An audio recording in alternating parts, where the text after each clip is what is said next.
இப்ப நாட்டில் என்ன பிரச்சனை? லட்டுல மாட்டு கொழுப்பை தடவிட்டானா. என்கிட்ட கேட்டாங்க, சாப்பிட்டவன் யாரும் ஜாகலையில விடுப்பா. எனக்கு மாட்டு கொழுப்பு இருந்தாலும் சரி, அதுல ஒண்ணுமே இல்லாம இருந்தாலும் சரி, எனக்கு லட்டு இருந்தா போதும். அது எப்படி இருந்தாலும் சாப்பிடுவேன், எனக்கு பிரச்சனை கிடையாது. மாட்டு கொழுப்பை தடவிட்டா இந்தியா புறம் பிரச்சனைங்க. என் மீனவனை சுட்டு கொண்டு போறான், வலைய பறிச்சுக்கிறான், படகை பறிச்சுக்கிறான், மொட்டை அடிச்சு அனுப்புறான், ஜெயிலில் போடுறான். அது அவனுக்கு நாட்டு இஷ்யூ, லட்டு இஷ்யூ.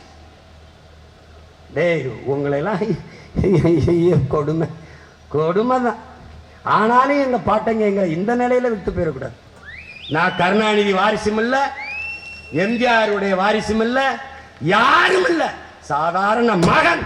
நான் திரட்டி 36 லட்சம் வாக்கை பெற்று இந்த மண்ணிலே 3வது பெரிய அரசியல் கட்சியா நிறுவிருக்கேன்னா இதாண்டா புரட்சி, இதான் புரட்சி. அப்ப இருப்பா முதலமைச்சர், அவர் அப்படி கங்காரு குட்டி மாதிரி தூக்கி சொம்பாரு. அப்புறம் அவர் வந்து இறக்கி அவர் கொண்டு அப்படியே உட்கார்ந்து கிரீடத்தை சூட்டுவாரு. கருணாநிதி தனியா கட்சி ஆரம்பிச்சிருந்தா 4 ஓட்டு விழுந்திருக்குமாடா? இல்ல ஐயா ஸ்டாலின், அம்மையார் ஜெயலலிதா, இல்ல ஐயா எடப்பாடி தனியா கட்சி ஆரம்பிச்சு கொள்கை பேசியிருந்தா? நாங்க பாரு சாதி பேசல, மதம் பேசல, செத்து போன மொழி இன உணர்வு பட்டு போச்சு. அதை தண்ணி ஊத்தி கெட்ட கேப்பைக்கு, பட்டு போன கேப்பைக்கு ஒத்த சொட்டு தண்ணி மாதிரி ஊத்தி வளர்த்து லட்சக்கணக்கான இளைஞர் படை. ஒண்ணும் பண்ணிக்க முடியாது. சும்மா விசில் அடிக்கிறது, கைதட்ட கூட்டம்ல அறிவார்ந்த கருத்தியல் புரட்சி செய்கிற புரட்சியாளர். என் தம்பி தங்க கிட்ட தர்க்கம் செஞ்சு இந்தியா நிலப்பரப்பிலே வெல்ல ஒருத்தனும் கிடையாது, ஒருத்தனும் கிடையாது. ஏன்? அறிவியல் அரசியல் புரட்சியில அறிவாயுதம் ஏந்திய புரட்சியை முன்னெடுக்கிற பிள்ளைகள் நாங்கள். சாக பயந்தவன் தரித்திரமாயிரம், அடையாளமே இல்லை அவனுக்கு. சாக துணிஞ்சிடணும்.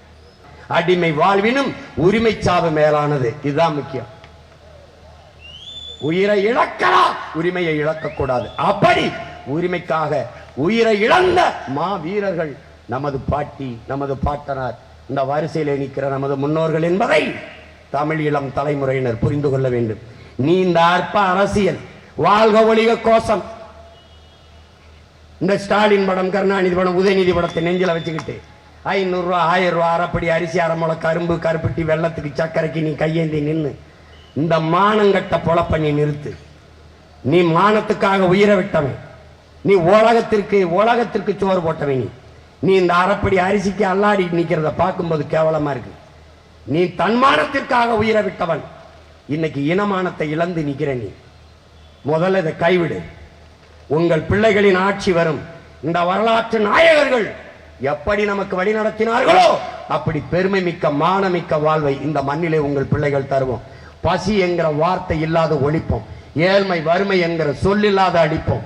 இலவசம் என்கிற வார்த்தையை இல்லாமல் ஒழிப்போம். இலவசம் பெற வேண்டிய ஏழ்மை வறுமையில் நிலையில் இல்லாத என் மக்களின் வாழ்க்கை தரத்தை உயர்த்துவோம். இதெல்லாம் நீ நம்ம பாட்டை 200 ஆண்டுகளுக்கு முன்பு இதே நிலத்தில் இருந்து உலகத்தின் சுவையான ஆரஞ்சு பழத்தை விளைய வச்சு ஏற்றுமதி செஞ்சிருக்கிறார் நமது பாட்டன் மருதுபாண்டியர்கள்.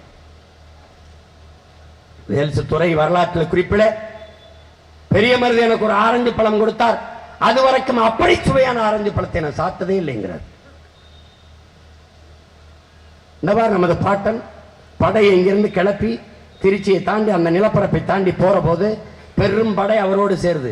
அவ்வளவு யாரு நினைக்கிற? விவசாய பெருங்குடி மக்கள், வேளாண்குடி மக்கள், பயிற்சி பெற்ற போர் வீரர்கள் அல்ல. அவனவன் கையில் கிடைத்த கட்டை, அருவா, வேல், வால் எல்லாவற்றையும் தூக்கிக் கொண்டு நமது பாட்டர்கள் மருதுபாண்டியரோடு இணைந்து நின்றார்கள் என்றால் காரணம் வேளாண்மைக்கு நமது பாட்டன் கொடுத்த முதன்மைத்துவம், முக்கியத்துவம் என்பதை நீ புரிந்து கொள்ளணும். எவனுக்கு ஐரோப்பிய ரத்தம் ஓடலையோ அவனெல்லாம் என்னோட வாடா என்று விடுத்த ஒற்றை அறைகூவலுக்கு அடியடியாக திரண்டு மானமரவர்கள் அவர் படையிலே போரிட்டார்கள்.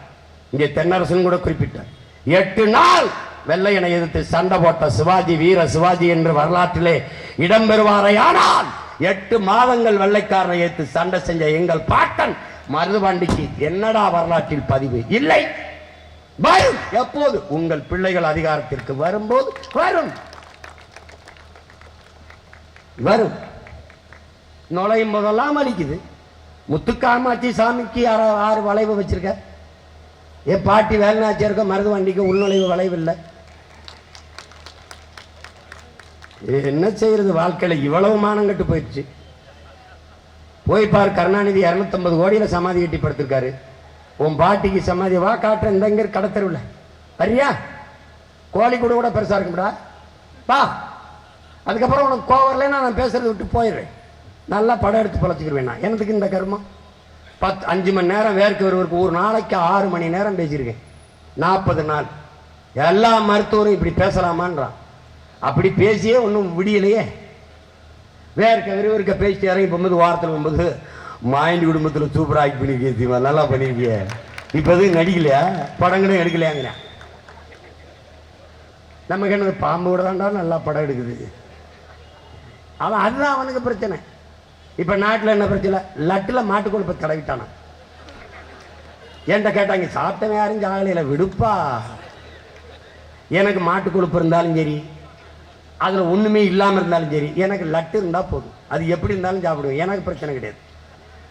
மாட்டுக்கொழுப்பை தடவிட்டா இந்தியா புறம் பிரச்சனைங்க. என் மீனவனை சுட்டு கொண்டு போகிறான், வலையை பறிச்சுக்கிறான், படகை பறிச்சுக்கிறான், மொட்டை அடிச்சு அனுப்புறான், ஜெயிலில் போடுறான். அது அவனுக்கு நாட்டு இஷ்யூ, லட்டு இஷ்யூ. டேய், உங்களெல்லாம் கொடுமை கொடுமை தான். ஆனாலும் எங்கள் பாட்டைங்க எங்களை இந்த நிலையில் விட்டு போயிடக்கூடாது. இந்த வாவுசி செக்கு இழுத்தது என் தம்பி சொன்னான் பாருங்க. எங்கள் தாத்தா தெய்வ திருமகன் 9 ஆண்டு, காமராஜ் 9 ஆண்டு, வாவுசி செக்கு. அங்கே போய் அதில் ஒரு பெருமை இந்த பேரனுக்கு இருக்கு. இங்கே நம்ம பாட்டை வாவுசி இருந்த சிறை பக்கத்து சிறையில் என் அறை. செக்கிழுத்த செம்மல் வாவுசி இருந்த சிறை பக்கத்தில் சீமான் இருந்த அறை இங்கே இருக்கு. அது இதை பார்த்துக்கிறது எங்கள் ஐயா மணியரசன். பரவாயில்ல. நம்ம பாட்டை இந்திய தேசியத்திற்கு போராடி சிறைக்கு வந்திருக்கான். நம்ம தமிழ் தேசியத்துக்கு போராடி பக்கத்து அறையில் இருக்கோம். அவனும் தமிழ் தேசியவாதி தான்.